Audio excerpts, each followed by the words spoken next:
Hola, ¿qué tal? Buenos días a todos y a todas. Bienvenidos a una nueva clase de literatura latinoamericana. Espero que estén muy bien. Esta es nuestra clase 11, 12, no me acuerdo, por ahí, si mal no recuerdo. La clase de hoy significa también, en cierta medida, un hito en el programa porque, por un lado, vamos a trabajar con un género que tiene una larga tradición en América Latina, que es el género del microrrelato. Por otro lado, es también una suerte de final que establecemos para, al menos nominalmente hablando, ¿no? Para la unidad que corresponde al boom de la literatura latinoamericana. Vamos a ver que más adelante vamos a volver sobre el boom, vamos a volver sobre algunos autores y demás, pero digamos, eso que iniciamos con Fuentes, en algún punto lo cerramos hoy con Monterroso. Vamos a ver qué consideramos, por si consideramos que Monterroso está adentro o afuera del boom. Bueno, esa va a ser una buena pregunta también para hacernos. Por otro lado, es también uno de los hitos de la cursada, porque es el día en el que iniciamos el concurso de nanorrelatos, concurso que hacemos todos los años en la cátedra y que este año va a tener también su categoría general, o sea, va a tener también una categoría. O sea, vamos a tener dos categorías, ¿no? Una en la que van a competir ustedes, entre ustedes, y otra en la que también van a participar todo el resto de los alumnos de la carrera, todos los que quieran participar, por lo menos. Estuve armando, después les voy a contar, les voy a mostrar más o menos, armé un Padlet también como para que vean. Pero en general es un momento, siempre nos divertimos mucho, desgraciadamente igual el año pasado estuvo bueno igual, pese a no ser presencial. También la gente le puso mucha onda y mucha garra al concurso para que saliera divertido, y creo que es una buena experiencia para todos. Así que bueno, nada, los invito a que participen. Al final voy a retomar un poco esto. El autor que nos convoca, el autor que va a dar pie también a nuestro trabajo, el autor al que homenajeamos cuando hacemos nuestro trabajo sobre los microrrelatos, es entonces Augusto Monterroso. Les mandé la última clase, que fue la semana pasada, no porque fue feriado, sino la anterior. Les mandé los textos que tenían que leer, creo que les mandé todo el libro, ¿no? Les mandé todo obras completas y otros cuentos, creo que se los mandé todos, y les indiqué que tenían que leer algunos de ellos. Bien. No voy a decir demasiado sobre la biografía de Monterroso, les dejo para eso un texto de Forn, sin palabras, ¿no? Vienen siendo 2 semanas muy duras para todos nosotros, así que voy a hacer como solemos hacer, incluso cuando la materia es presencial, y voy a hacer de cuenta que baja el cono del silencio en la clase y que todo el resto de los ruidos de afuera que involucran desastre, horror y muerte quedan del otro lado, ¿sí? Así que no vamos a hablar demasiado de eso.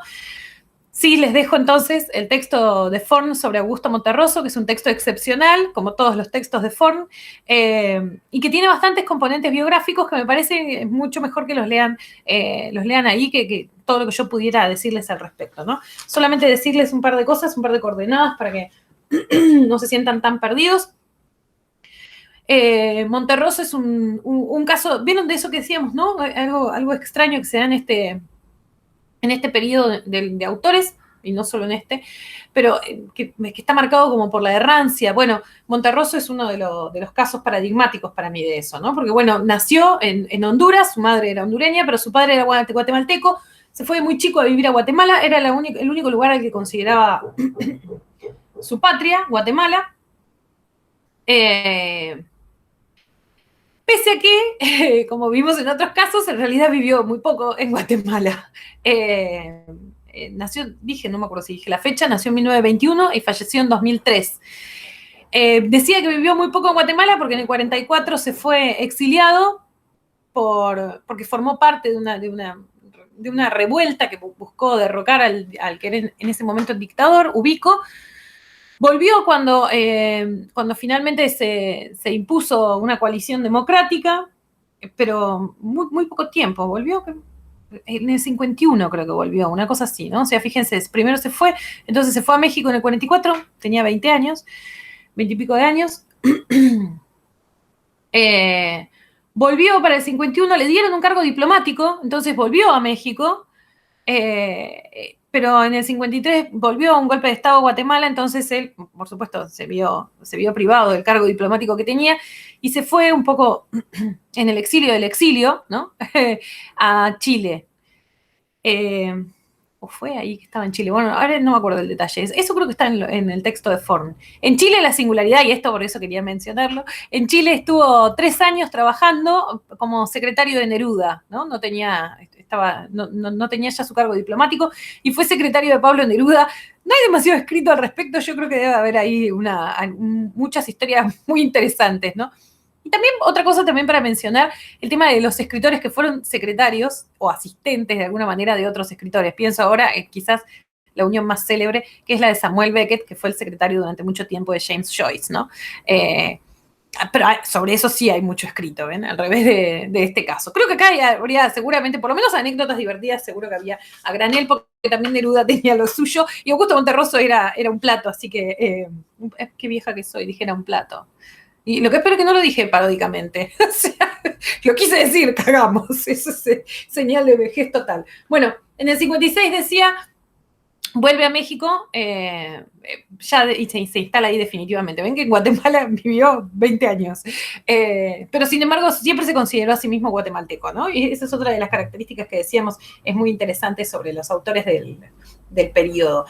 El libro que tenían ustedes para leer es en realidad el primer libro importante. Antes se había publicado algunas cosas en medios y demás, pero es el primer libro de Augusto Monterroso.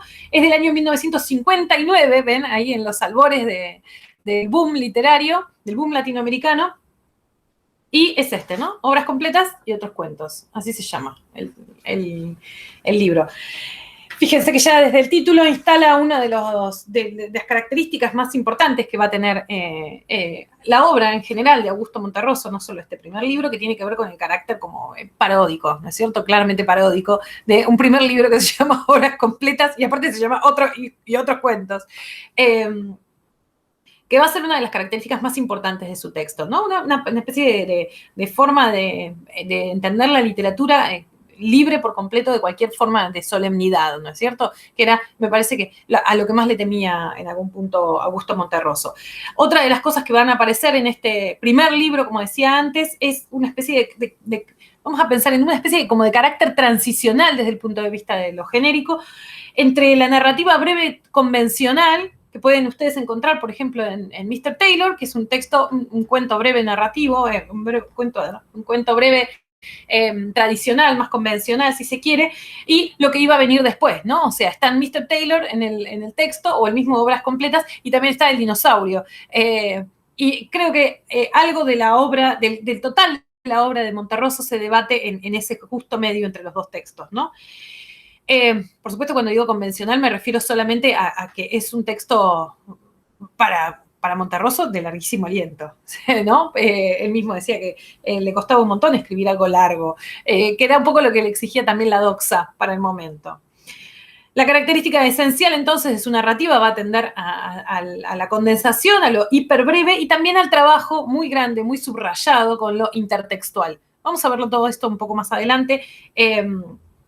Pero me parece que eso y el humor negro, digamos, son las cosas que mejor caracterizan el estilo de Augusto Monterroso, que va a ser un estilo, vieron que también es algo que me interesa que veamos, ¿no? Bueno, un autor en el tiempo, ¿no? Que decíamos, bueno, hay autores que tienen una obra sólida, pero muy variable en términos de temáticas o de las obsesiones a las que hacía mención Negroni, y otros autores que son como más parejos. Bueno, yo creo que Augusto Monterroso es un autor muy parejo, en realidad, ¿no? Y si ustedes leen este libro y los últimos que escribió, van a ver que hay una serie de cuestiones estilísticas y de temáticas que aparecen una y otra vez. Creo que el gran aporte de Augusto Monterroso, y también en virtud de lo que entra acá en el programa, es para darle es porque termina de darle la forma, termina de cristalizar la forma a un género que va a ser el género iba a decir la microficción, del microrrelato. Es exactamente lo mismo que microficción, minificción, depende de la tradición, el nombre que se le dé, ¿sí? Acá nosotros le decimos microrrelato en Argentina, en España creo que es minificción. Es lo mismo que con el policial, vieron que en cada lugar tiene un nombre diferente. Bueno, lo mismo pasa con el microrrelato. Decía, el microrrelato en realidad es un género que tenía larga tradición anterior en América Latina, no quizás entendido como género y como tal, pero entra, como Monterroso logra cristalizar su forma, ¿no? Logra darle una forma total. Después vamos a ver igual algunas características de esto que mencionamos. El propio Monterroso decía que su obsesión, decía, era hacer una prosa tan breve que sus interpretaciones, fíjense qué interesante, que sus interpretaciones sean infinitas. Y fíjense que también ahí, en esa voluntad de concentrarse sobre lo interpretativo, ¿no? Es también el punto que va a tener en contacto con la generación del boom, ¿sí? Vamos a ver después que hay muchas más cosas que lo diferencian que las que lo aunan junto con los escritores del boom, por supuesto, además del hecho de que eran amigos, ¿no? Monterroso era amigo de todos estos. Pero digo, esta preocupación, esta mirada sobre un lector que se corre por completo de la mirada del narrador, ¿no? ¿Se acuerdan que decíamos, sobre todo después de la experiencia de las vanguardias, la literatura en general de la región había tendido a revisar la idea de qué es lo que hace el lector cuando lee, ¿no? Que no es una cuestión para nada menor. ¿Qué hace el lector cuando lee? Si reorganiza en algún punto eso que el escritor codificó con anterioridad o si reconstruye, como parecen decir todos estos autores, reconstruye alguna forma de sentido a partir de sus propias experiencias lectoras anteriores, a partir de otros factores indeterminables, ¿no? Pero que también le dan cierta riqueza al texto. ¿Se acuerdan? Todo esto lo vimos en la clase que vimos sobre Rulfo. Bueno, claramente el Monterroso va a venir por el lado de lo que vamos a denominar la estética de la recepción, ¿no? Que es esta tendencia a pensar que es el lector el que termina de armar la obra. Por supuesto, necesito decir esto, ¿no?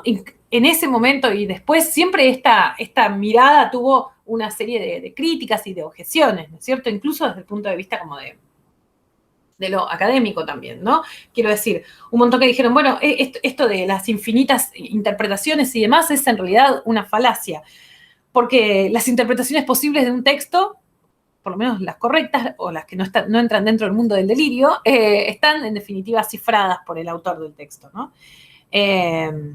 Y que esa idea de la interpretación infinita no es más que una falacia. A mí, en lo personal, yo no considero ni... Vieron, últimamente vengo siendo muy contemporizadora, siento que no me reconozco. No, pero quiero decir, a ver, yo no creo ni que sea una verdad absoluta, que haya una serie de interpretaciones infinitas de cualquier historia y que haya que abonar, haya que pugnar, porque ese texto sea de esa manera, como parece sostener Monterroso en esa afirmación que les acabo de leer, pero tampoco creo que sea una falacia total, ¿no? El tema de la interpretación, el tema de la estética de la recepción. Quiero creer que que es más que nada un horizonte de trabajo, que en definitiva lo que nos marca a nosotros es más una metodología de escritura que una realidad sobre la lectura del texto. No sé si se entiende. Pero sí, en definitiva es algo muy contemporizador, muy a media agua, algo que no me caracteriza en lo absoluto.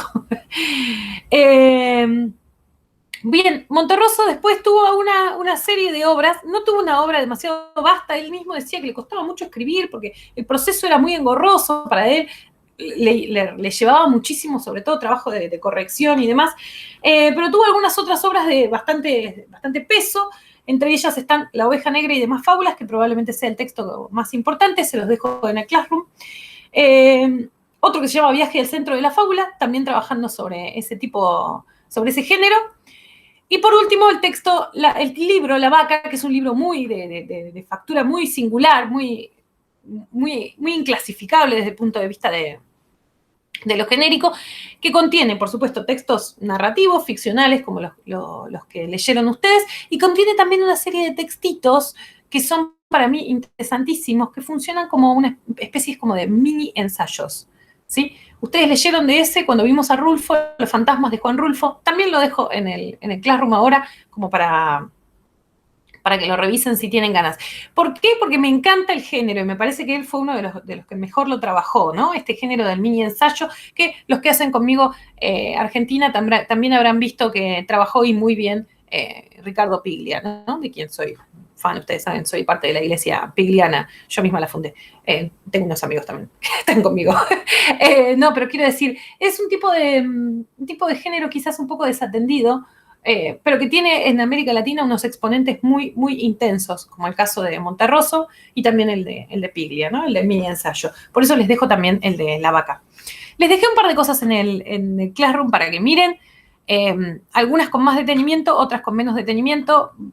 Son cosas de las que voy a ir hablando durante la clase. Si hay algo que yo no esté mencionando en la clase, perdón, que mencione yo en la clase o que no, y que no aparezca dentro del material que les dejo, por supuesto, me escriben y se los hago llegar de alguna manera.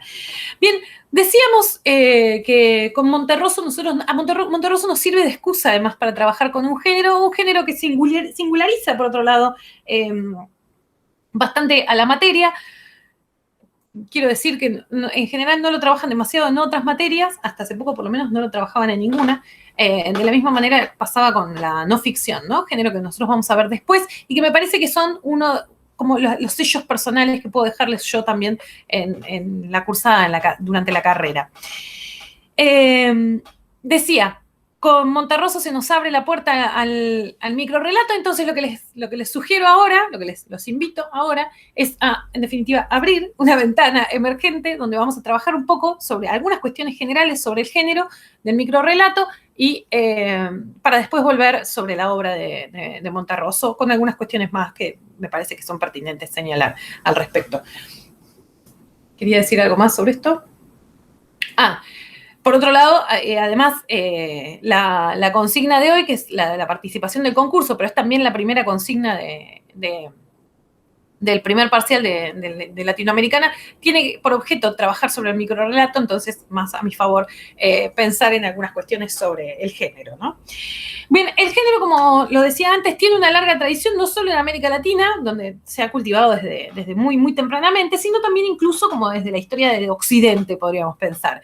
¿Por qué? Porque muchos van a encontrar como las primeras formas de microrrelato, en definitiva, en la antigüedad, sobre todo en la antigüedad latina, en la presencia, digamos, trabajada desde la arqueología, por supuesto, de las distintas formas de grafitis. Ustedes saben que los romanos eran muy grafiteros, hacían grafitis con tiza, y algunos otros formatos también narrativos, de narrativa muy breve, por ejemplo, el epitafio, ¿sí? Que también cultivaban y de forma muy, muy delicada, ¿no? Los romanos. Ahora mentalmente se me había aparecido uno de los ejemplos de epitafio famoso, que la tierra te sea leve, ¿no? Es uno de los epitafios clásicos de la Roma antigua. Hay también antecedentes de microrrelato en la tradición de la Edad Media. En la tradición de la literatura oriental también hay bastantes ejemplos de microrrelatos, y en la tradición de América Latina, antes de Monterroso, ya era bastante fecunda en el trabajo sobre el microrrelato, como decía antes, ¿no? Hay microrrelatos de Rubén Darío, de Amado Nervo, de Vicente Huidobro, hay bastante. Y mismo en Argentina hay larga tradición microrrelatista en Argentina, antes de Monterroso, quiero decir, con ejemplos de Borges, de Bioy también, de Marco de Nevi, ¿no? Alguien que también suele aparecer mucho en la carrera, y de Enrique Anderson Imbert. ¿Enrique era? Sí, Enrique Anderson Imbert, pero él ya desde una perspectiva más rigurosa, ¿no? Ya trabajándolo en tanto género. Dos cosas sobre esto. En primer lugar, fíjense que todos estos antecedentes que mencionamos en general no eran considerados literatura, ¿sí? Así que el microrrelato viene como desde un lugar bien marginal de la enunciación, viene desde un lugar casi pensado como extraliterario. Por otro lado, la experiencia no podemos entender el microrrelato moderno, el microrrelato que decíamos termina de conformar Augusto Monterroso, sin poner un poco, volver una vez, ya sé que siempre los menciono, pero sobre, o sea, o menciono a Poe o a las vanguardias. Bueno, en este caso voy a mencionar a las vanguardias. Espero que Poe no se ponga celoso. Vieron que les dije que perdió el cuervo, ¿no? Terrible. No sabemos dónde está. Vamos a poner un aviso clasificado. Esperemos que no esté en el estómago de nuestro hijo. Es lo único que nos aterra. Sobre todo porque no sabríamos cómo explicarlo. Nos imaginamos este cuadro, lo llevamos a hacer una radiografía y ahí sale un cuerpo en la radiografía y decimos, ¿cómo explicamos esto? Bueno, decía, las vanguardias le dieron, en definitiva, un carácter único, ¿no? Un carácter, ahí sí, literario, y le dieron un estatus, si se quiere, dentro de también de la experiencia, de lo experimental, propiamente dicho, al texto, al microrrelato en su forma, en la que iba a ser después su forma definitiva, ¿no? Así que no podemos entender a Augusto Monterroso sin la experiencia de las vanguardias, ¿no es cierto?, del siglo XX. Pero, ¿qué es un microrrelato? Ustedes se preguntarán con justicia en este momento. Hay muchísimas definiciones al respecto, yo solamente voy a tomar una porque tengo ganas de desglosar a partir de eso una serie de elementos que sí me parecen interesantes para analizar. Voy a tomar la definición de Ávila de Plano, una de las muchas que hay dando vueltas y que ustedes pueden encontrar en internet. Saben que además, como es un género que tiene una tradición corta todavía, o sea, tiene poca producción académica al respecto, ¿sí? Entonces, hay muchas cosas que están por verse todavía al respecto del género. Bien, pensando entonces en definiciones, les voy a leer la definición que da Ávila del Plano. Dice, el microrrelato, ahí sí, es una construcción literaria completa de gran condensación semántica y síntesis expresiva, cuya principal característica es la brevedad de su contenido, responsable de su cariz de provocativa incompletud. El microrrelato tiene por característica fundamental el cruce de géneros porque es una frontera de lo narrativo. Esto tiene para mí un montón de tela para cortar. Voy a volver a empezar entonces, les leí todo de corrido y ahora voy a desglosar un poco la definición. Dice, el microrrelato es una construcción literaria completa. Interesantísimo. Pese a su brevedad, y como va a decir más adelante, a este carácter que va a parecer incompleto, es una construcción literaria en su totalidad, ¿sí? Acá con quien discute también con la idea de que un relato, un cuento solamente puede ser aquel que tiene una estructura determinada, ¿no? Una introducción, un nudo, un desenlace, con todas las características que nosotros vimos, que ustedes vieron antes y que nosotros también estuvimos trabajando, ¿por qué no?, en otros ejemplos que estuvimos leyendo hasta ahora. Bueno, fíjense que acá no vamos a tener ninguna de esas tres cosas en definitiva, no nos va a alcanzar el tiempo para eso, y sin embargo vamos a tener una construcción literaria completa, dice Ávila de Plano. Y de gran condensación semántica y síntesis expresiva. La idea está, ¿no? La condensación semántica al palo, al punto de que cada palabra tiene un peso específico en el microrrelato, ¿no es cierto? Tiene tiene la cualidad de ser imprescindible, en definitiva. Y síntesis expresiva, lograr mucha expresión con muy pocos elementos, cuya principal característica es la brevedad de su contenido, eso se explica a sí mismo, responsable de su cariz de provocativa incompletud. Me encanta esto. Tiene la brevedad de su contenido, le da la apariencia de algo incompleto, cuando en realidad no lo es. Es una construcción completa en sí misma, ¿no? El microrrelato tiene por característica fundamental el cruce de géneros, porque es una frontera de lo narrativo, ¿sí? Y ahora vamos a ver porque hay otras razones más que invitan a pensar que es necesario para el microrrelato trabajar desde el cruce de las fronteras, ¿no? Desde el cruce de géneros. Me encanta esta idea de que es una frontera de lo narrativo. Me gusta pensarlo desde una perspectiva incluso como geográfica, ¿no? Me gusta pensar que el microrrelato es una especie de espacio, ¿no? Que está ahí en la trinchera de lo narrativo, se está cayendo de lo literario, que tiene una serie de vecinos, podríamos pensar, ¿no? Una serie de vecinos que están dentro de lo literario, ¿no? El poema es vecino del microrrelato, por supuesto. La fábula, como bien trabaja Augusto Monterroso, es también uno de los géneros vecinos del microrrelato, pero también tiene otros tipos textuales, otros géneros discursivos, diría Bakhtin, que están del otro lado de lo narrativo, ¿no es cierto? Entre ellos, menciona Ávila de Plano, pero mencionan también muchos otros. Por ejemplo, el silogismo, ¿sí? ¿Se acuerdan de esa tríada de enunciados que la lógica formula para poder formalizar algunos razonamientos, ¿sí? Todos los hombres son mortales, Sócrates es mortal. No, perdón, todos los hombres son mortales. Sócrates es hombre, Sócrates es mortal. ¿Se acuerdan? Este es el silogismo tradicional que todos hemos visto, bueno, todos los que tuvimos lógica en la escuela secundaria, hemos visto. Bueno, el silogismo también es uno de los límites del otro lado de lo literario, ¿no? Del microrrelato.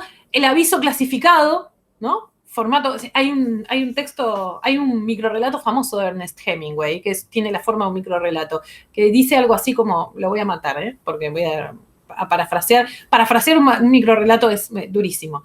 Dice algo así como, se venden zapatos de recién nacidos sin usar, ¿no? Que hay ahí todo un universo, ¿no? De ominoso que se esconde atrás de ese enunciado. El graffiti, como veíamos antes, ¿no? Tradicional dentro del mundo de la expresión popular, por otro lado. El epitafio, como también lo veíamos antes respecto de los romanos. Y toda otra forma de narrativa breve. Estaba pensando que los epitafios también hay como una especie de cruce ahí, ¿no? Entre epitafios, por ejemplo, y otras formas, por ejemplo, los poemas, ¿no? En la antología de Spoon River, son poemas que va haciendo el poeta mientras se va cruzando, va paseando por el cementerio y se va inspirando con los nombres de las lápidas y elabora esos poemas que son también microrrelatos, ¿no? Porque cuentan en definitiva la historia de los personajes. Un poemario extraordinario. Yo ahora no me acuerdo si es de fines del siglo XIX o comienzos del XX, pero por ahí. Un tradicional de la literatura norteamericana, ¿no? Norteamericana, sí. ¿Y por qué no? Y de acá se va a desprender nuestra consigna también, dentro de las formas contemporáneas de narrativa, el tweet, ¿no? El tweet me parece que es una buena forma de trabajo sobre el microrrelato, ¿no? Por lo menos nos da una plataforma para pensar en el microrrelato en la contemporaneidad. Se vale, decíamos, el microrrelato fundamentalmente, y acá viene algo interesante para pensar, de la intertextualidad. Necesita sí o sí de la intertextualidad. Dice más adelante Ávila de Plano, tiene una voluntad metaliteraria y requiere de un lector activo, o sea, un lector formado en géneros. Me interesa esta idea del carácter exclusivamente intertextual. ¿Por qué? Porque una de las formas de abreviar el largo del texto tiene que ver justamente con todo lo que uno pueda apelar a los saberes extratextuales del lector, ¿sí? Por ejemplo, cuando Monterroso trabaja con el formato de la fábula, lo que hace es ya instalar, ¿no? dentro del lector una serie de lugares que no va a necesitar, en los que no va a necesitar ahondar. Si estoy trabajando desde una fábula y hablo sobre una zorra, no voy a necesitar aclarar que se trata de la representación de la astucia, por ejemplo, ¿sí? O de una tortuga, no voy a necesitar hablar que se trata de la representación de lo lento, ¿no? De la lentitud. Son todas formas, en definitiva, de las que se vale el microrrelato justamente para abonar esta hiperbrevedad que lo caracteriza. Algunas otras características que nosotros vamos a ver dentro del microrrelato, bueno, por un lado, el imprescindible también, así como la intertextualidad, va a ser imprescindible el rol que juegue la elipsis, ¿no? Todo lo que el texto no diga, en definitiva, todo lo que el texto deje como trabajo del lector ahondar, ¿no? Esto que nosotros vimos también con Rulfo, que vimos cómo trabajaba, por ejemplo, Carlos Fuentes con la elipsis, y que me parece a mí que es interesante para pensar en el microrrelato en general. Les voy a leer un microrrelato de los muchos que tenían para leer ustedes, para que vean cómo aparece la elipsis en este caso. Vamos a leer El eclipse, ¿sí? Para mí, El eclipse es un texto como el microrrelato por antonomasia. Si yo tengo que decir, bueno, ¿en qué texto logra condensarse las características del género? Este es el mejor. Cuando Fray Bartolomé Arrazola se sintió perdido, aceptó que ya nada podría salvarlo. ¿Ven? Fíjense, todo eso, una oración y logra decir un montón de cosas. Bueno, que Fray Bartolomé Arrazola ya estaba perdido, no logra dar cuenta de todo un mundo que había pasado antes, y todo a partir de una sola oración con la que empieza el texto. La selva poderosa de Guatemala lo había apresado, implacable y definitiva. Ante su ignorancia topográfica, se sentó con tranquilidad a esperar la muerte. Quiso morir allí, sin ninguna esperanza, aislado, con el pensamiento fijo en la España distante, particularmente en el convento de los Abrojos, donde Carlos V condescendiera una vez a bajar de su eminencia para decirle que confiaba en el celo religioso de su labor redentora. Fíjense, ahí también, condensado en esta especie de flashback toda la historia de cómo llega el tipo a la selva de Guatemala, ¿no? Perdón, quería volver un poquito sobre atrás, fíjense, la selva de Guatemala lo había apresado, implacable y definitiva. Fíjense, porque a veces uno pensaría, el microrrelato es completamente incompatible con, por ejemplo, la adjetivación, ¿sí? Es como el enemigo de la adjetivación barroca. Bueno, pero como así como habíamos visto que el barroco no era necesariamente barroco solo porque sobreadjetivaba, también podemos pensar que en el microrrelato los adjetivos bien puestos también son una forma de ahorro, ¿sí? No hace falta explicar una serie de cuestiones sobre la selva si solamente digo implacable y definitiva, ¿sí? Digo, para evitar como las asociaciones más evidentes, ¿no? Bueno, el adjetivo es siempre un despilfarro. No, no es necesariamente así, ¿no? Muchas veces sirve para ahorrar, en realidad. Bien, acá. Al despertar se encontró rodeado por un grupo de indígenas de rostro impasible que se disponían a sacrificarlo ante un altar que a Bartolomé le pareció como el lecho en el que descansaría al fin de sus temores, de su destino, de sí mismo. Me encanta ese al fin, fíjense qué buen modalizador que es, ¿no? Como bueno, después de tantos, ya estaba harto, ¿no? 3 años en el país le habían conferido un mediano dominio de las lenguas nativas. Intentó algo, dijo algunas palabras que fueron comprendidas. Elipsis, ¿no? Todo lo que no se dice en el texto, la gran omisión del texto. Entonces floreció en él una idea que tuvo por digna de su talento y de su cultura universal y de su arduo conocimiento de Aristóteles. Recordó que para ese día se esperaba un eclipse total de sol y dispuso, en lo más íntimo, valerse de aquel conocimiento para engañar a sus opresores y salvar la vida. Si me matáis, les dijo, puedo hacer que el sol se oscurezca en su altura. Los indígenas lo miraron fijamente y Bartolomé sorprendió la incredulidad en sus ojos. Este gesto me parece hermoso, porque ¿cómo hacía para no arruinar el final con esto? Lo logró muy bien, logró muy bien la ambigüedad que necesitaba para que el final tenga algún viso de sorprendente, ¿no? Vio que se produjo un pequeño consejo y esperó confiado, no sin cierto desdén. Toda una declaración sobre colonialismo, ¿no es cierto? Esperó confiado, no sin cierto desdén. Está en esa situación y aún así se da el lujo de ser desdeñoso. 2 horas después, el corazón de Fray Bartolomé Arrazola chorreaba su sangre vehemente sobre la piedra de los sacrificios, brillante bajo la luz opaca de un sol eclipsado, mientras uno de los indígenas recitaba sin ninguna inflexión de voz, sin prisa, una por una, las infinitas fechas que los astrónomos de la comunidad maya habían previsto y anotado en sus códices, sin la valiosa ayuda de Aristóteles. Hermosa esa elipsis, me hace un poco acordar a la de Diles que no me maten, de Rulfo. ¿Por qué? Porque todo el cuento nos prepara a nosotros para esto, para el momento del sacrificio, y el sacrificio no se cuenta en el texto, ¿sí? Aparece ya el cuerpo de Fray Bartolomé Arrazola sacrificado y este que atrás va recitando todas las fechas de los eclipses. Me parece formidable el cuento, me parece muy bueno en la forma en la que trabaja sobre todo con algunas cuestiones intertextuales, por supuesto, porque hay que tener una serie de saberes para poder ubicar al personaje en tiempo y espacio, pero sobre todo para mí lo que trabaja con el tema de la elipsis, ¿no? Todo lo que no dice el texto y que es trabajo del lector repensar.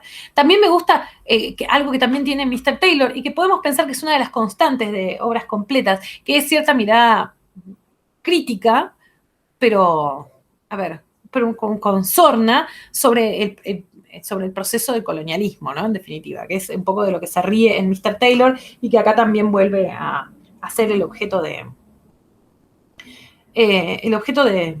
burla. Decíamos, la primera de las otras características que estábamos viendo tenía que ver justamente con el rol de la elipsis. La segunda va a tener que ver justamente con esto que ya habíamos un poco mencionado más arriba, que está vinculado a la condensación. ¿De qué vamos a hablar cuando hablemos de condensación? Bueno, para que un texto sea un microrrelato, una de las cosas que va a tener que prescindir, y ahí sí, seguramente sí o sí, tenga que ver con el pasaje de información. ¿Se acuerdan que venimos hablando bastante sobre eso, no? Que hay momentos en el texto en el que uno debe pasar una serie de informaciones sobre el personaje, sobre el contexto y demás. Dentro de la disyuntiva entre mostrar y decir, claramente el microrrelato se instala se instala en el grupo de los que muestran en lugar de decir. digo, piensen, ¿no? Como en las antípodas de esto. En el microrrelato hay algo que nosotros también creo que en algún momento lo mencioné. Piensen al revés, ¿no? En el otro extremo, en los relatos de ciencia ficción clásica, sobre todo el periodo como década del 50 o antes, ¿no? Donde lo que hay es una larguísima, muchas veces larguísima, ¿no? Donde hay una trama explicativa muy honda y hay una larga porción del texto que está destinada al pasaje de información. Pienso en 1984, que tiene 3 partes, y la primera podemos pensar que está destinada a pasar información sobre cómo es la sociedad, que era lo que más le importaba, por supuesto, a George Orwell, pero también pienso en, dentro de la ciencia ficción clásica, La máquina del tiempo, creo que se llama, la de H.G. Wells, que también tiene, un tercio del libro está destinado a la descripción minuciosa de cómo es esa máquina, ¿sí? Descripción que nosotros, por lo menos los lectores contemporáneos, tiende a no interesarnos. Porque, bueno, lo cierto es que la ciencia ficción dejó un poco de lado esto que era central durante su época clásica, que era la trama explicativa, y pasó a trabajar también desde un costado bastante elidido, ¿no? El tema de digamos, la explicación técnica pasó a un grado muy, muy, muy, muy subordinado. Pienso ahora en los grandes ejemplos para mí de ciencia ficción contemporánea, que son los capítulos de Black Mirror, por ejemplo, ¿no? Que para mí son, digamos, no solo porque son muy buenos, porque también recogen una forma de entender la ciencia ficción que tiene la contemporaneidad, ¿no? Y ahí, fíjense que nunca hay una explicación demasiado pormenorizada del aspecto técnico, ¿no? Hay muchas explicaciones para eso, no voy a redundar, porque sería irnos por las ramas. Pero bueno, así como no está todo ese pasaje de información, lo que no va a haber tiempo es para el desarrollo, en definitiva, de los personajes. Todo eso no va a tener lugar en el microrrelato, ¿no? Van a ser en general personajes muy planos, que por otro lado son personajes muchas veces arquetípicos. ¿Por qué? Porque la arquetipia es en definitiva una forma de intertextualidad, ¿no es cierto? Nos sirve para ubicar al personaje, decir, bueno, este es el típico que, ¿no? En este caso es el típico fraile que viene a evangelizar, pongo muchas comillas a eso, a los salvajes americanos. Bien, eso es un poco la función que van a tener los personajes en los microrrelatos. Por otro lado, el microrrelato, van a decir los críticos en general, trabaja mucho, de forma muy aceitada, con el quiebre, lo que llamamos el quiebre de las expectativas del lector. El lector espera que el texto haga una cosa y el texto hace, en general, lo contrario, ¿sí? Lo vamos a ver en los 2 ejemplos que voy a leer más adelante de Monterroso, que hace exactamente ese movimiento, ¿no? El lector espera que el texto vaya hacia un lado y el texto hace exactamente lo opuesto. Por supuesto, esto sí se condice con una de las características que va a tener el cuento moderno, que tiene que ver con el cuento de la modernidad, ¿no? El cuento a la manera de Horacio Quiroga, algo que nosotros vimos en algún momento, que es el efecto sorpresa, ¿no? Esto que Quiroga decía, el latigazo que tiene que tener al final el texto. Bueno, podemos pensar que el microrrelato es un buen heredero de esa tradición de esa tradición de la cuentística de la modernidad, que es el final sorprendente. Por supuesto, la siguiente de las características, esto de lo que hablábamos antes, el texto debe dejar sí o sí abierta la lectura, ¿no? Abierto a la multiplicidad de sentidos interpretativos, ¿no? ¿De qué se vale el microrrelato para hacer todos estos elementos? De una serie de recursos. Esos recursos los podemos condensar básicamente dentro de los recursos paródicos y satíricos, ¿no? Los recursos poéticos y también de los recursos periodísticos. Otra vez, formas de intertextualidad que sirven al lector para ubicarse y que le ahorran al texto, ¿no? Iba a decir al autor, pero no, en realidad le ahorran al texto una serie de información que el lector ya conoce entonces previamente, ¿no? Cuando hablamos en general de microrelatos, si estuviéramos acá en clase, seguro alguien me haría la pregunta demoníaca del tema. Tampoco tanto. La pregunta más complicada, que tiene que ver con, el problema del límite, le llamo yo, ¿no? ¿Hasta cuándo un texto es un microrrelato y hasta cuándo ya no? Bueno, déjenme decirles que no hay una medida para esto, por supuesto, porque hay un montón de discusiones, porque, bueno, por otro lado, como les decía antes, el texto no tiene todavía una gran tradición crítica, entonces, el género no tiene todavía una gran tradición crítica, entonces todavía no está demasiado claro eso. Hay algunas, podemos pensar, hay algunos consensos hechos alrededor de esto. La mayor parte de los consensos giran en relación a que microrrelato es hasta las 300 palabras, ¿sí? Esto es recontradebatible y para mí analizable desde muchas otras perspectivas. Sobre todo, ¿por qué? Porque como dice Ana María Schwa, está en el Padlet en el que tienen información su charla, creo que lo dice ahí. También va a depender mucho de la tradición literaria de la que provenga ese microrrelato. ¿A qué me refiero?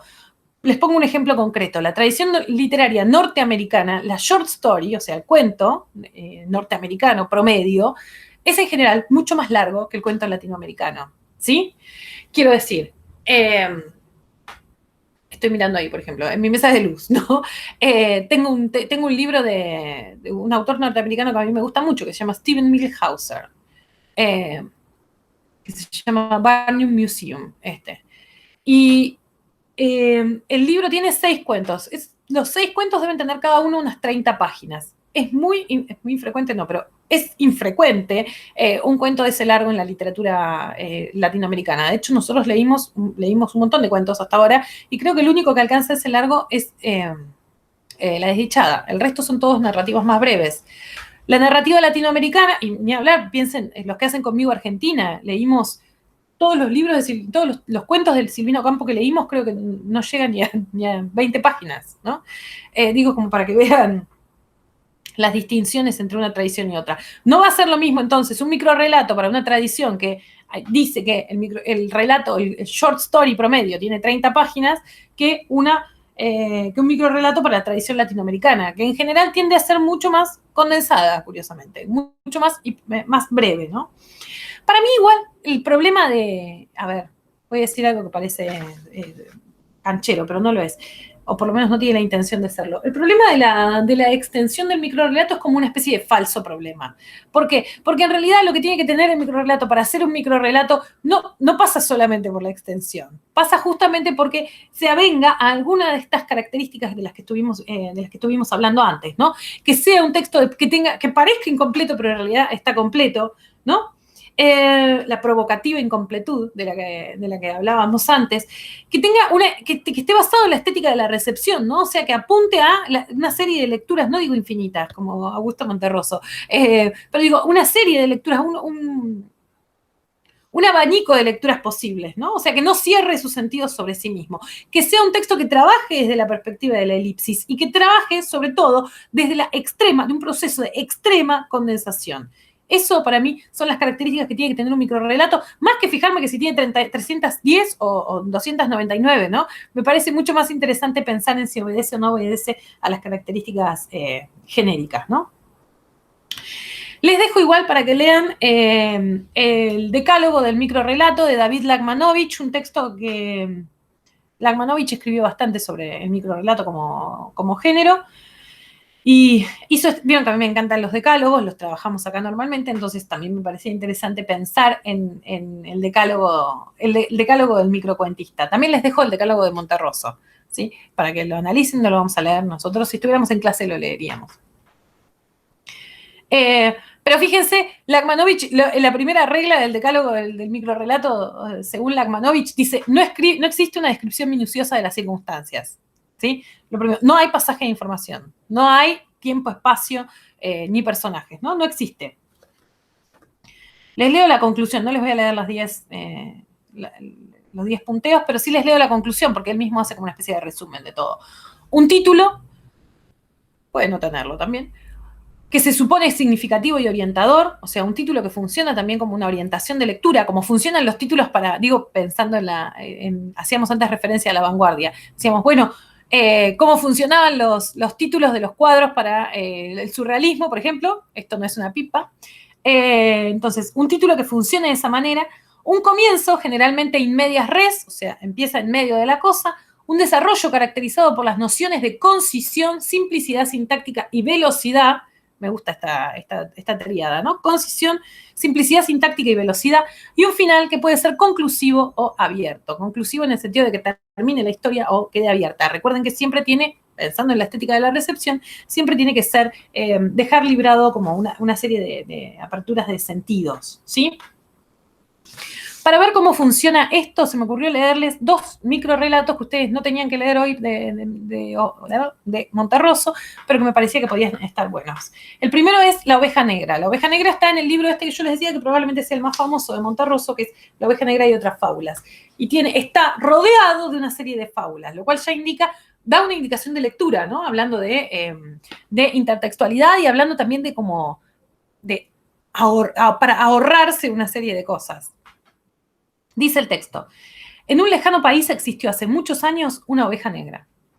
Fue fusilada. Un siglo después, el rebaño arrepentido le levantó una estatua ecuestre que quedó muy bien en el parque. Así, en lo sucesivo, cada vez que aparecían ovejas negras, eran rápidamente pasadas por las armas para que las futuras generaciones de ovejas comunes y corrientes pudieran ejercitarse también en la escultura. ¿Ven? El texto tiene la forma de una fábula. ¿Uno qué espera de la fábula? Espera la enseñanza, la moraleja, ¿no? Eso todos mis alumnos de media lo tienen clarísimo. De la fábula me tiene que dejar una enseñanza, dicen. La moraleja. Bien, ¿y qué es lo que hace el texto? Tuerce el sentido moral esperable, ¿no? ¿Se acuerdan que decíamos? ¿Qué tenía que hacer el texto? Romper con la expectativa de lectura, decíamos antes, ¿no? Bueno, este es exacto un ejemplo para eso. El texto dice, bueno, la estatua ecuestre que quedó muy bien en el parque, mandan a fusilarlo para que los otros se ejerciten en el arte de la escultura. Me parece un texto perfecto para pensar en esto. Y para pensar en las cuestiones vinculadas a la intertextualidad también, les voy a leer otro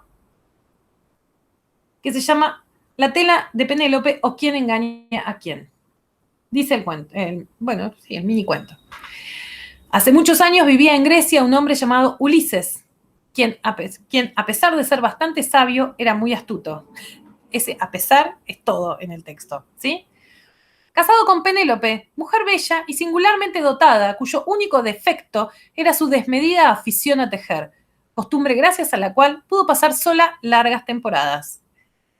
Dice la leyenda que en cada ocasión en que Ulises con su astucia observaba que a pesar de sus prohibiciones ella se disponía una vez más a iniciar uno de sus interminables tejidos, se le podía ver por las noches preparando a hurtadillas sus botas y una buena barca, hasta que, sin decirle nada, se iba a recorrer el mundo y buscarse a sí mismo. De esta manera, ella conseguía mantenerlo alejado mientras coqueteaba con sus pretendientes, haciéndoles creer que tejía mientras Ulises viajaba y no que Ulises viajaba mientras ella tejía, como pudo haber imaginado Homero, que, como se sabe, a veces dormía y no se daba cuenta de nada. Un perfecto ejemplo de intertextualidad y que lo que hace es, en definitiva, romper con el sentido esperable del texto, ¿no? Romper también, ¿por qué no?, con como la doxa interpretativa del mito. Y aparte me gusta porque al final lo evidencia eso, ¿no? Y quizás pudo haber imaginado eso Homero, porque se sabe que no entendía nada, ¿no? Bien, y el texto hace todo el tiempo exactamente el mismo movimiento que en el anterior. Bueno, es esto, uno espera, se trata de Ulises, espera que haga esto, y el texto hace sistemáticamente exactamente lo contrario, ¿no? Me parece un hermoso ejemplo. Me encanta mi Monterroso, como se imaginarán, me encanta, comparto, entiendo plenamente su sentido del humor, lo cual ya me parece encantador y formidable en sí mismo, ¿no? Bien, vamos entonces, después de haber hecho este pequeño excurso, vamos a cerrar la ventana sobre el microrrelato, vamos a volver seguramente más adelante cuando hablemos sobre la consigna de hoy, pero vamos a cerrar, decía, la ventana del microrrelato y vamos a volver un ratito sobre Augusto Monterroso, de quien quería decir algunas cosas, algunas miradas críticas que me parecía que estaban interesantes para, no solamente para abonar nuestra lectura al respecto, sino también para hacernos pensar en algunas cuestiones sobre cómo de las relaciones también, los diálogos que se producen entre la cultura, entre la literatura y el estado de la cultura en general, ¿no? ¿Por qué digo esto? Porque justamente el autor que tomo para que les dejo a ustedes también en el Classroom para que sigan se llama De Paz González, que tiene su tesis de grado o de posgrado, ahora no me acuerdo, justamente trabaja sobre Monterroso y trabaja con una especie de hipótesis, para mí muy aceptable, pero el texto, se llama La concepción estética de la posmodernidad en la obra cuentística de Augusto Monterroso. ¿Y qué es lo que dice en este caso de Paz González? Dice, la obra cuentística, en definitiva lo que voy a parafrasear, por supuesto, es la hipótesis, ¿no? de este tipo. La obra cuentística de Augusto Monterroso es una fiel representante de la estética posmoderna porque tiene varios elementos de esta. Bien, vamos a después a ir sobre los elementos se entiende, ¿no? Entonces, ¿qué es lo que dice de Paz González? Dice, toda la obra de Augusto Monterroso puede entenderse desde la perspectiva de la posmodernidad, ¿sí? Acá viene algo que yo tendría que hacer una salvedad antes de continuar con esto. ¿Por qué? Porque la idea del concepto de la posmodernidad es un concepto que ha sufrido diversos embates, sobre todo en los últimos años, ¿no? Quiero decir, la posmodernidad, tanto tal como concepto, aparece a mediados de la década del 70 con un texto clásico de François Lyotard que se llamaba justamente La posmodernidad. Y a partir de ahí, digamos, en general la sociología de la cultura parece toda haberse puesto de acuerdo en que algo, ¿no? A partir de la década, fines de la década del 60, comienzos de la década del 70, empezaba a adoptar una forma completamente diferente, ¿no? Después de la experiencia, como veíamos nosotros con anterioridad, después de la experiencia sobre todo de las Segundas Guerras Mundiales, de la Segunda Guerra Mundial, perdón, donde algo sobre la visión totalizante del mundo que tenía el siglo XIX termina de resquebrajarse, termina de romperse, y en un largo proceso que va a llevar no menos de 20 años, se transforma en esto que algunos en la década del 70, década del 80 van a llamar posmodernidad y que más contemporáneamente han llamado de distintas maneras. Algunos modernidad tardía, otros modernidad líquida y de distintas formas. A mí no me importa la denominación porque aparte no corresponde a nuestra área de estudio, pero sí me interesa pensar en que lo que sí pueden observar todos es que hay una serie de constantes en esto, ¿sí? Lo llamen como lo llamen, todos están de acuerdo en que algo empieza a romperse después de la Segunda Guerra Mundial y termina de cuajar, ese fraccionamiento del mundo, termina de cuajar hacia la década del 70, ¿no? Sobre todo la primera mitad de la década del 70.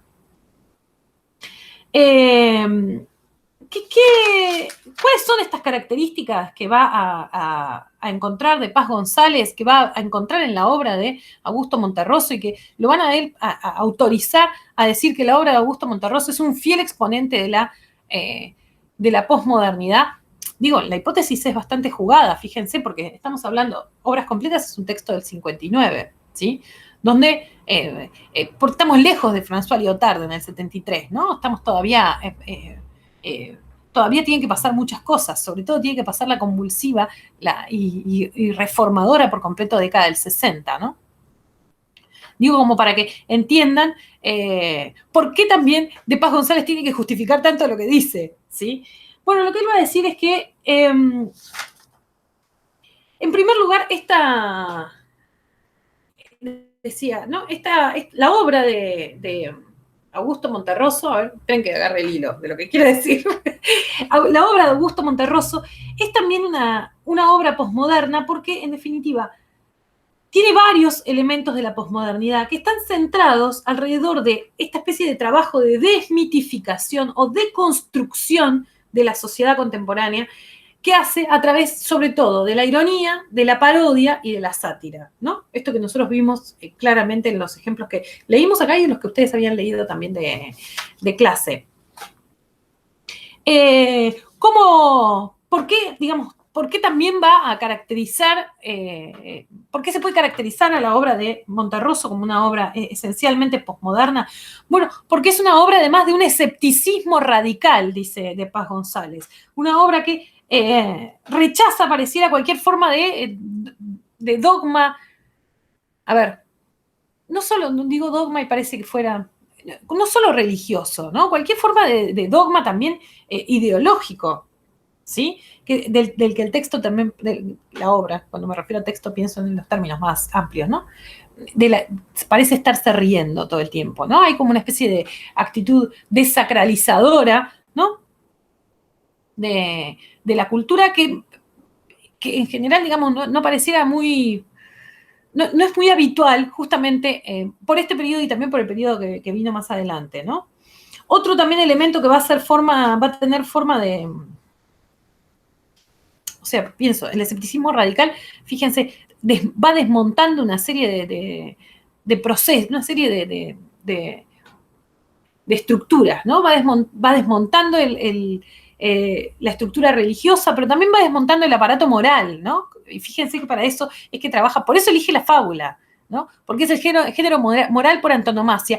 Y en definitiva, todos los textos de Monterroso van a presentar como una especie de antimoral, ¿no? O por lo menos eso es lo que van a pretenderse. Va a ser también un ejemplo de posmodernidad para De Paz González, porque es también una obra que se vale a sí misma necesariamente de la intertextualidad, como decíamos antes. Necesita de otros textos, entendiendo texto otra vez de la manera más amplia posible, no es solo lo escrito, ¿no? Todo es texto, todo lo producto de la sociedad puede entenderse como texto. Esto habla de una forma de entender a la cultura como una especie de red en la que todo es partícipe de todo, ¿sí? Eso es lo que va a entender la posmodernidad por la cultura contemporánea, bueno, ustedes entienden, ¿no? Contemporánea de quiénes. Y eso es lo que va a aparecer también de posmoderno en la obra de Augusto Monterroso, ¿no? Esta especie como de intertextualidad que lo que hace es reflejar esta forma de entender a la cultura como una especie de diálogo, ¿no? De todos contra todos. Y esta intertextualidad, va a decir, además de Paz González, aparece en forma de pastiche, ¿sí? ¿A qué nos referimos? Nos vamos a referir con pastiche, va a hacer alusión directa al concepto de Bakhtin, que ustedes seguramente hayan visto, o en teoría, o en alguna otra materia, de la idea de la carnavalización. Esta idea de tomar los símbolos de la cultura para, en algún punto, desmontar la cultura a partir de la burla, ¿sí? Esto que Bakhtin analiza en Rabelais, y que según De Paz González uno puede atestiguar también en la obra de Augusto Monterroso, ¿no? Esta forma irónica de trabajo con lo real, que tiene por objeto desmontar los artefactos de lo intertextual. Por último, va a decir, Monterroso también es característico de la posmodernidad la concentración sobre la idea de la obra abierta, ¿no? Esta especie de obra de obra abierta de las múltiples interpretaciones, de la que hacíamos mención. Y por algo lo habíamos empezado a mencionar, ¿no? Con la obra de Rulfo, como una especie no voy a decir novedad, porque vieron que no estoy muy a favor, creo que no hay nada novedoso en la literatura, pero sí como una constante más habitual para la época. Y por último, algo que va a ser fundamental y que es lo que todos los autores en general señalan sobre la posmodernidad, la idea del fragmento, ¿no? La idea de que en la posmodernidad todos los textos se vuelven fragmentarios, todos los textos se vuelven partes rotas de un todo, ¿no? Que vienen como también a simbolizar esta especie de los grandes discursos articuladores de la cultura que habían sostenido a la sociedad durante el siglo XIX, que se parten, decíamos, no estallan después de la Segunda Guerra Mundial, y bueno, lo que quedan son estos fragmentos, que la obra de Monterroso, en este caso, además, al ser tan hiper breve, justamente, pareciera trabajar con mucha más probidad aún, ¿no?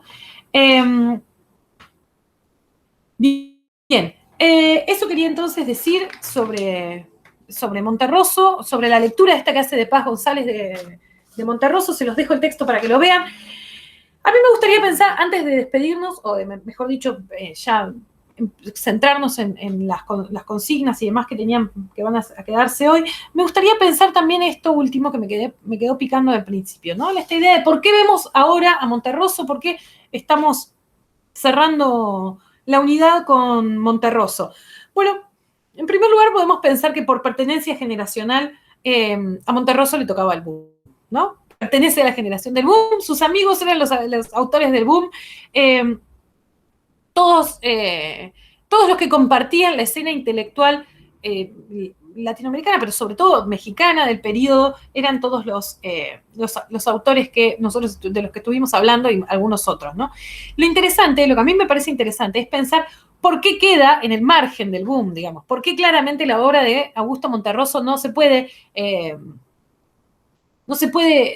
analizar con las mismas herramientas con las que analizamos, por ejemplo, a Carlos Fuentes o a García Márquez, ¿no?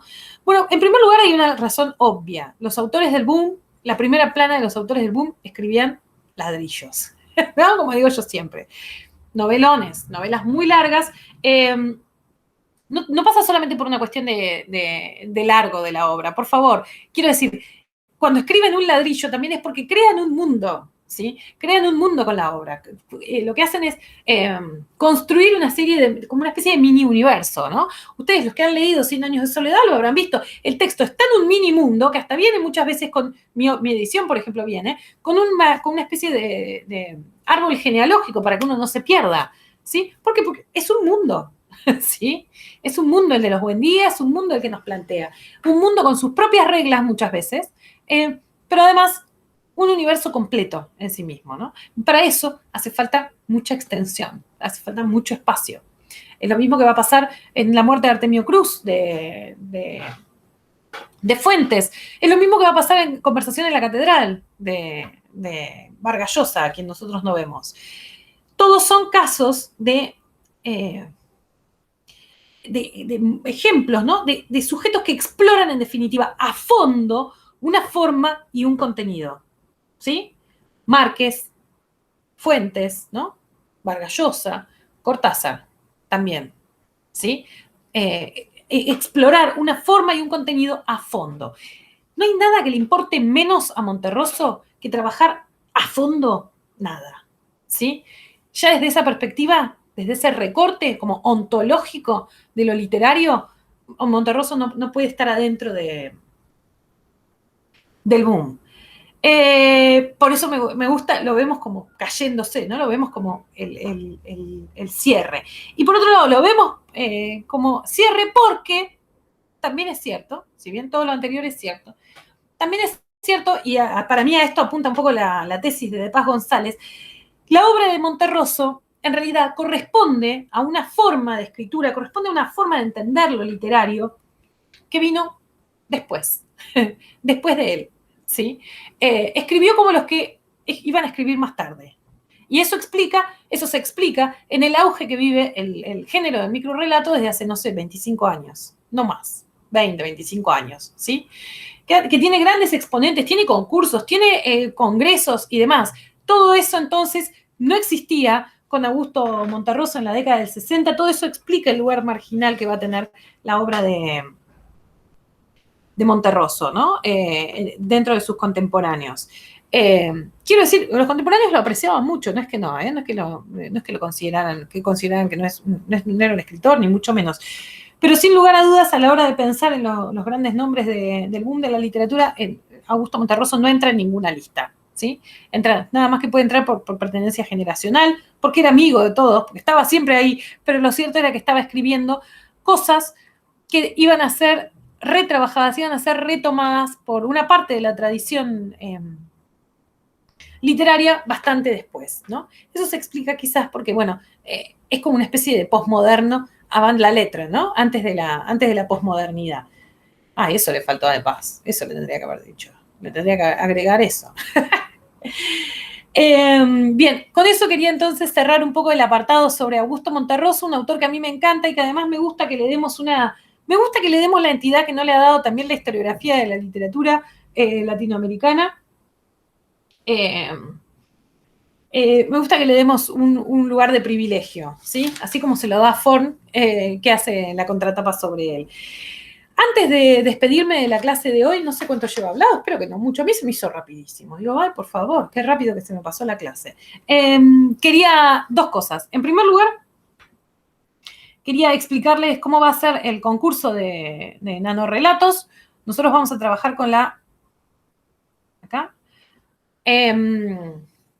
con la categoría de alumnos de literatura latinoamericana. ¿Qué es lo que ustedes van a tener que hacer? Miren, acá tienen las bases, ¿sí? Se las dejo en el apartado de las tareas. Ustedes van a tener que, acá tienen una serie de definiciones, ¿no? ¿Qué es un nanorrelato? Se preguntarán ustedes. Un nanorrelato es la forma más breve de la literatura. Se jacta incluso de ser más breve que un microrrelato. De ahí el prefijo nano. Tomamos el límite de la extensión de un tweet. Antes eran 140 y ahora son 280 caracteres con espacio, ¿sí? La primera vez que hice el concurso, Twitter todavía tenía 140 caracteres y entonces ese era el límite de los nanorrelatos. Ahora, como Twitter lo extendió, bueno, un poco tuve que resignar y decir, bueno, está bien, lo hacemos de 280. ¿Cómo participar? Sigue diciendo el texto.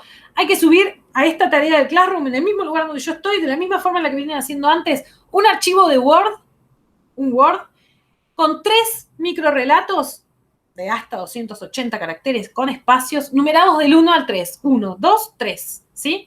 El archivo debe estar firmado con nombre y apellido, ¿sí? Después vemos cómo yo hago para la votación.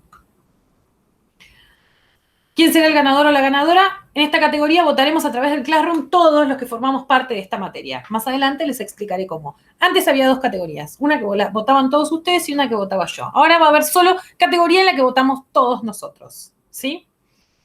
¿Qué premio hay en juego? Un libro y mucha diversión, además del honor y la gloria de saberse él o la mejor. El libro está allá, no lo traje, miren, para mostrarles. No es el mismo que van a ver en el Padlet, está el libro de la categoría general, ¿sí? El libro de la categoría general es Un cuarto propio de Virginia Woolf, edición de la que está en la colección que yo coordino en la editorial. El libro que va a ser para la categoría de latinoamericana es una edición también de la misma colección, de la colección que yo dirijo, de Catherine Mansfield, ¿sí? Es una antología de cuentos. El prólogo lo escribí yo y el libro me encanta, ¿no? Con pasión, así que por eso lo decidí para la materia. Bien, ¿cuáles son los plazos? Plazos, esto es importante. Deben subir los documentos al Classroom entre el 29 del 6, o sea, mañana, y el 9 del 7. El 9 de julio es la última fecha. Durante la semana siguiente vamos a hacer las votaciones. Ahí les dejo un apartado sobre cómo contar los caracteres en Word, ¿sí? Si tienen alguna dificultad técnica, por supuesto, me consultan, ¿sí? No, recuerden, son caracteres con espacio. Ojo, porque nadie me mande tipo 280 palabras. Son caracteres, ¿no? Cada letrita, cada espacio, entre la letrita, cada signo de puntuación ocupa un carácter. La pregunta que suele surgir cuando esto es presencial, ¿es obligatorio que tengan título? No, no es obligatorio que tengan título. ¿El título cuenta dentro de los 280 caracteres? No, no cuenta dentro de los 280 caracteres. ¿Puede tener menos de 280? Por supuesto, ¿sí? Por supuesto puede tener menos. Lo que tiene la consigna es una extensión máxima, ¿no? La valla de esta consigna es el máximo, no el mínimo. Bien, ¿qué se va a valorar? Esto les interesa. La idea es que cumplan con las características del género, o sea, que sean microrrelatos, en alguna de las muchas acepciones que tiene el término. Lo vimos durante hoy la clase, ¿no? Durante la clase, esto del límite de lo literario, de la vecindad con otros géneros, el tema de la provocativa incompletud, ¿sí? El tema de la elipsis, todas cosas de la condensación semántica, todas las cosas que fuimos viendo hoy sobre características del género. Pregunta importante que terminé hoy de pensar, porque no lo había pensado con anterioridad. ¿Se puede participar también en la categoría general? Ustedes, que forman parte de como están en Latinoamericana, forman parte de la categoría alumnos de literatura latinoamericana. ¿Pueden participar de la otra categoría? Sí, pero con 3 microrelatos diferentes, ¿sí? Tienen que escribir otros 3 para la otra categoría, ¿sí? Lo que no pueden es repetir. Por otro lado, recuerden, esta consigna en Latinoamericana es obligatoria. La participación en la categoría general, no. ¿Sí? Bueno, tienen después el link ahí mismo para entrar al Padlet. En el Padlet tienen, además de estas mismas bases, tienen un montón de otro material. Bueno, no sé si un montón, pero tienen otros materiales, ¿no? No quise poner demasiado porque tampoco quería confundir al resto. Bien, yo lo que espero con esto es que ustedes se diviertan, por un lado, ¿sí? En general, mi experiencia me dicta que al principio les va a costar un montón, al principio y después no van a poder parar. Eso me dicta la experiencia. Les doy 2 consejos para empezar. El primer consejo metodológico es procuren empezar escribiendo algo y de ahí ir sacando, ir llegando hasta el hueso, diría nuestro amigo Rulfo, ¿no? Ir sacando, ir viendo qué pueden sacar de eso, ¿no? Para dejarlo lo más pelado posible.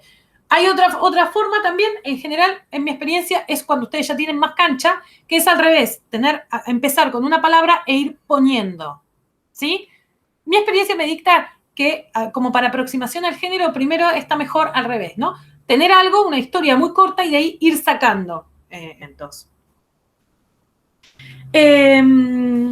En el Padlet, decía, tienen alguna información más, tienen una conferencia de Ana María Schwa. Ana María Schwa es como la gran experta, es una genia además, y es la gran experta en el género en este momento en Argentina, así que tienen ese y otros textos, otras conferencias y textos de ella al respecto, están todos muy bien. Por otro lado, hoy les dejo las consignas del parcial. Chan. Como ustedes saben, esta materia, igual que todas, tiene dos parciales, dos instancias de evaluación. Las instancias de evaluación, desde mi perspectiva, y esto siempre ha sido así en esta materia, digo, no es especial de este contexto de cursada, siempre tienen que trabajar en relación a la escritura de cada uno de ustedes, ¿no? Tienen que ser momentos de aprendizaje y tienen que trabajar en relación a la escritura, ¿sí? A mí no me sirve nada decirles qué dice de Paz González sobre Augusto Monterroso y que ustedes vomiten ahí lo que dice. No me resulta para nada interesante. En general, todas mis consignas, tanto de Latinoamericana como de Argentina, tienen dos momentos, todas mis parciales tienen dos momentos, dos consignas distintas, una que es de escritura creativa y una que es de escritura de tipo ensayístico, ¿sí? No se asusten, el nombre es pomposo, en general se trata de textos que lo único que hacen es que de forma más o menos sistemática reflexionan sobre algo de lo que venimos hablando. En este primer caso, en el caso de este primer parcial, la primera consigna, la de escritura creativa, son los tres nanorrelatos que tienen que producir para el concurso, ¿sí? Y la escritura ensayística dice lo siguiente: sobre la desdichada y la muñeca reina. Te llaman de la editorial Fondo de Cultura Económica para contarte que planean editar en forma conjunta los cuentos La desdichada y La muñeca reina bajo el título Las muñecas de Carlos Fuentes. Bien, ahí me faltó la itálica en todo el título, lo lamento. En tu calidad de experto o experta, te han pedido que hagas un prólogo a esta edición en el que menciones las características principales de este rincón de su obra y del género fantástico en el autor. ¿Qué tienen que escribir? Un prólogo. ¿Tiene que tener extensión máxima o mínima? No. Tiene que ser un prólogo. Lo que ustedes entiendan por prólogo. No voy a ahondar en detalles porque creo que es un género tan polisémico, hay tantas formas distintas de entender qué es lo que debe hacer un prólogo, que lo que más me interesa no es que ustedes tengan una receta sobre cómo hacerlo, sino que reflexionan al respecto. ¿Y por qué me interesa eso? Porque por otro lado es una tarea que se les suele ser encomendada a los escritores y escritoras, ¿sí? Es una forma también de vida, como les dije antes, lo dije en Argentina, perdón. Borges era un escritor de prólogos profesional, era una de sus formas de vida, ¿sí? Era uno de sus medios de vida. Así que ahí tienen un buen ejemplo de hasta qué punto es interesante también la escritura de prólogos. Me interesa que reflexionen sobre el género antes de sentarse a escribir, piensen en algunas cuestiones, bueno, ¿qué tiene que hacer para mí un buen prólogo? Y en función de eso, que traten de reponer entonces en ese texto que tienen que producir algunas de las características principales de la narrativa de Fuentes que vimos nosotros en el tiempo que le dedicamos a su trabajo, que quiero creer que fue bastante, y sobre todo la forma en la que aborda Fuentes el género fantástico, ¿sí? Por supuesto que cualquier duda que tengan, me consultan. Por supuesto, no tiene que ser un texto extenso, no tiene para nada, es un prólogo, ¿no? El texto va... Quiero decir, es un prólogo, no es un estudio preliminar, ¿no? O sea, un estudio preliminar ya sí, bueno, estamos hablando de un texto de, no sé, 35 páginas, ¿no? Nada que ver. Esto es un texto breve, algo que va adelante del libro, que funciona como una suerte de invitación a la lectura también, y que tiene una hipótesis de lectura sobre el texto. Eso es lo que yo quiero que ustedes ejerciten con este ejercicio ¿Ejerciten con el ejercicio? Sí. Sí. ¿Y qué? Con este ejercicio que les doy para el día de hoy.